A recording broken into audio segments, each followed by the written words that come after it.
Alright, hello, what's up? It's me again, everybody, back in Final Fantasy XIV. Today we're talking about Warrior. Yeah, Warrior. And so, Warrior. I'm going to be moving around a lot in circles because I just got done streaming and I look...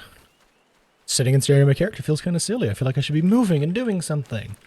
Actually, just got done recording the rotation slash opener part of this video, and I'm recording this in reverse this time. Because doing that first kind of sparked me to go ahead and record this tonight in place of tomorrow, like I was originally planning on. You're just getting a look behind the scenes into content creation. I know I'm boring you. We're 42 seconds in. Where's the opener felt? Alright, so, if you want like visual guides for this, I apologize. I do not have any visual tools myself. I will be explaining it using words. If you know about the Balance Discord, and if you don't, the Balance Discord is a Final Fantasy XIV Discord which has tons of great resources. This is where I've got some of my information about openers, how skills work, and other things of the like. The rest of it is through knowing other people who know how these skills work. Nobody figures it all out themselves, chat. Chat? Oh god, you can tell I just got done streaming. Anyways, so, the Warrior opener. If you're pulling, or even if you're not, honestly, you can still do it like this to keep timings aligned. You start by hitting that hot and spicy tomahawk. Then it's infuriate as the weave, and then you go heavy swing, maim, technically pot window here, storm's eye, and then you'll hit, it's not on the bar because I can't hit the button, chaos, nope, inner chaos, sorry, that's the AoE button, I misread, I apologize. You hit inner chaos, and then you will double weave upheaval into inner release. You will then immediately hit primal rend upon hitting inner release, and then you'll back to back to back essentially go onslaught, fell cleave, onslaught, fell cleave, onslaught, fell cleave, until you've used up your inner release. After inner release is over, you've used up all three stacks, you'll infuriate again to hit another inner chaos. Then it's heavy swing, maim, storm's path, fell cleave, which will give you enough on infuriate to do one last inner chaos before all buffs and all things have worn off. And that's how the opener works. You should be getting in 3 inner chaoses, your full inner release window, including your primal rend, all 3 of your onslaughts, and an upheaval. Your 1 minute window is a bit slower. You can have up to 2 onslaughts that you're probably using them for mechanics as you're a tank. You will be hitting an upheaval. You will be hitting... Going into it, if you save up your gauges, you can hit 2 fell cleaves going into inner release right beforehand, though they probably won't fall under buffs. Then you'll still hit your primal rend, your fell cleaves, at least an onslaught if not 2, and then an upheaval at 60 seconds. Same for 90 seconds, similar idea. 2 minute window, pretty similar. Save up your gauge going in. Try as best you can to not overcap while saving, sitting around 70 to 90 if you can. To, once again, go in, hit fell cleave, inner release, hit a primal rend into triple fell cleaves. And then at the end of it, you can get off 2 inner chaoses back to back. You could also change it up to hit an inner chaos at the beginning of the 2 minute window, right before inner release. That depends on when party buffs are going out. When a dancer buff goes out, Reaper, Dragoon, any of these 2 minute buff windows, Red Mage, whenever they go out depends on when you want to use that inner chaos and the primal rend.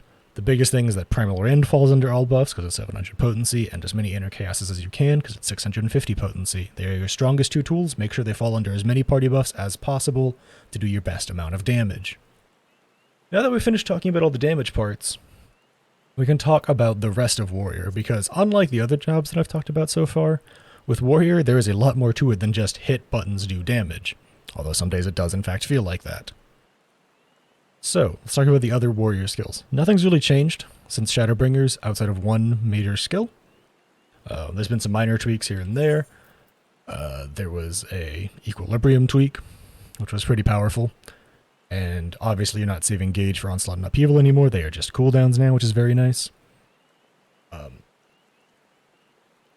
The biggest things that's changed has been Thrill of the Battles slash... I'm sorry, I don't even remember its original name because I never hit the button. It's not even Thrill of the Battle. Thrill of the Battle is my other GCD button. You can tell I do these live and don't script them very well. I apologize. The point still stands. Raw Intuition, which actually got buffed, by the way, to be a baby version of Bloodwedding at the get-go. Very powerful.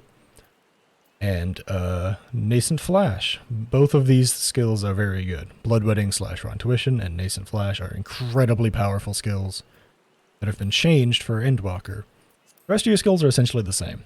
Vengeance is still Vengeance. It reduces damage taken, so it's best for biggest tank busters, and also hurts mobs, so it's your first GCD.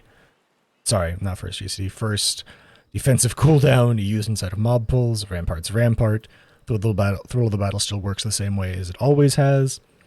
And by that I mean the healing you get from Bloodwetting and Nascent Flash are not buffed by Thrill of the Battle. They do not count under Thrill of the Battle. Equilibrium, however, does count. And Thrill of the Battle does buff Shake It Off. So those still interact the same way. But Arm's Length Reprisal still work the same way. Shake It Off works the same way. It's just that Bloodwetting now is a part of it.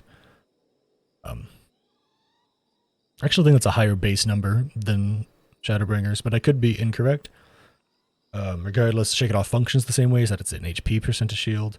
Equilibrium still works the same way. You get a buff to it at level 84, which is now a 200 potency cure, checking every 3 seconds or 15 seconds, giving you 5 ticks of 200, which is another 1,000.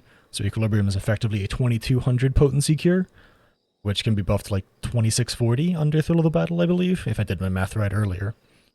So in Equilibrium, very powerful. Thrill of the Battle, very powerful. But Bloodwetting really is the star of the show. It reduces damage taken by 10%, gives you a shield, gives you a bunch of HP regen. Against single target bosses, only to a small degree, because it's cure potencies per GCD hit. Whereas in mob packs, you're getting a mob pack of 7 mobs, you're getting healed 400 times 7. There is a funny interaction with Bloodwetting. Abilities that auto-crit will crit Bloodwetting heals. By that I mean Chaotic Cyclone, Inner Chaos, and Primal Rend, because they're all auto-crit abilities, will make the Bloodwetting heal auto-crit. That is how it works at the time of making this video. However, Decimates or Fell Cleaves underneath Inner Release will not auto-crit heal you. There you go, there's a bunch of information. Do with all these words and nonsense what you will. Following this will be the gameplay portion of the video. Either way, thanks for hanging out and watching, y'all are fantastic. Hope you've been enjoying these videos. I've actually been having fun making them again, because I'm making them as I get my jobs to 90, essentially. It's been a lot of fun, it's been kind of interesting. Either way, hope you enjoyed watching, hope you enjoyed the gameplay, and I hope to catch you in the next one.